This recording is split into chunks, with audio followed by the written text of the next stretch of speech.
Hello everyone, and welcome back to Talk Helen. I'm Helen, and today we're talking about one of the biggest frustrations in English learning. Thanks, Helen. And honestly, I know exactly what you're talking about. Sometimes I think of the perfect sentence 10 minutes after the conversation ends. Exactly. And I think every English learner has experienced that. You're having a conversation, someone asks you a simple question, and suddenly your brain becomes incredibly slow. That's one of the most frustrating feelings. And that's why today's topic is Think Fast, Speak Faster, English Training.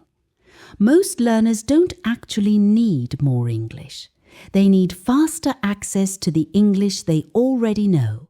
So this is really about reaction speed. Exactly. Imagine a professional athlete. At the highest level, everyone knows the rules. The difference is often reaction speed. Speaking English works in a very similar way. If I ask, "What's your favorite food?" how long would it take you to answer? Probably 1 second. Exactly. Now imagine I ask, "Describe the most memorable day of your childhood."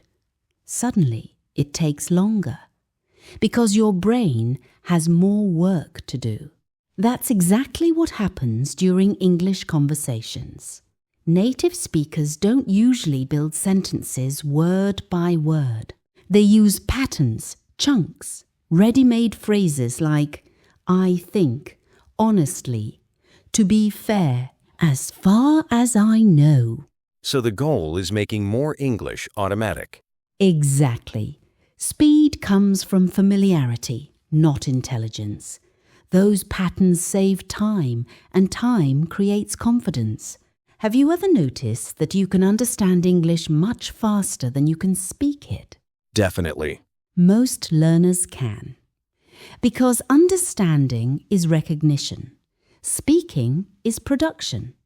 Recognition is easier, production is harder. Today's goal is improving production speed. I'll ask a question and I want everyone listening to answer immediately. No perfection, no overthinking. Ready? What's your favorite season? Now another. What did you eat yesterday? Another. What would you do if you had a free day tomorrow? Notice something? The faster you answer, the less time you have to translate. Because translation often slows everything down.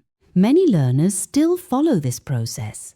Native language, translation, English, speaking. And while that's happening, the conversation keeps moving.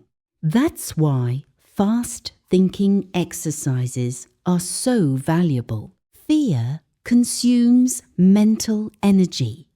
Imagine you're driving while constantly worrying about crashing. Fear creates mental noise, and mental noise slows thinking. It's almost like the brain becomes overloaded. Exactly. And overloaded brains respond slowly.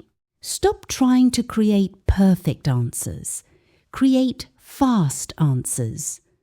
The next time somebody asks you a question, answer within 3 seconds. Not perfectly, just quickly.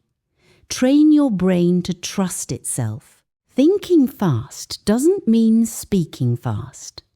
The goal is reducing hesitation. You can speak calmly, clearly, slowly, and still think quickly. Imagine a conversation. "Friend, what are you doing tonight?" Slow thinking learner. Well, maybe. Fast thinking learner. "I'm meeting a friend later." Not better grammar, not better vocabulary, faster access. I call it the one-word expansion exercise.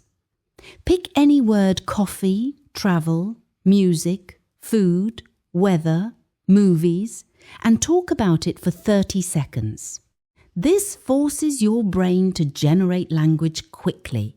Why do you think some learners seem much faster when speaking? Maybe because they've practiced speaking more often? Exactly. Speaking speed isn't a talent, it's a training result. People become faster because they've spent more time producing English. You don't need native level speed. You only need enough speed to stay in the conversation. You just need enough confidence and enough access to keep moving forward. I think that's reassuring, because speed feels trainable. Exactly. You become faster by practicing fast thinking, by answering quickly, by trusting yourself, by accepting imperfect responses, and by speaking more often. The goal isn't perfection. The goal is momentum. Fluent speakers aren't fluent because they never hesitate. They're fluent because they keep going when hesitation appears. Chris, thank you so much for joining me today. Thanks for having me, Helen. And honestly, I think a lot of learners are going to start practicing differently after this episode. I hope so. And thank you to everyone listening. Remember, think less, trust yourself more, respond faster, and let the conversation flow.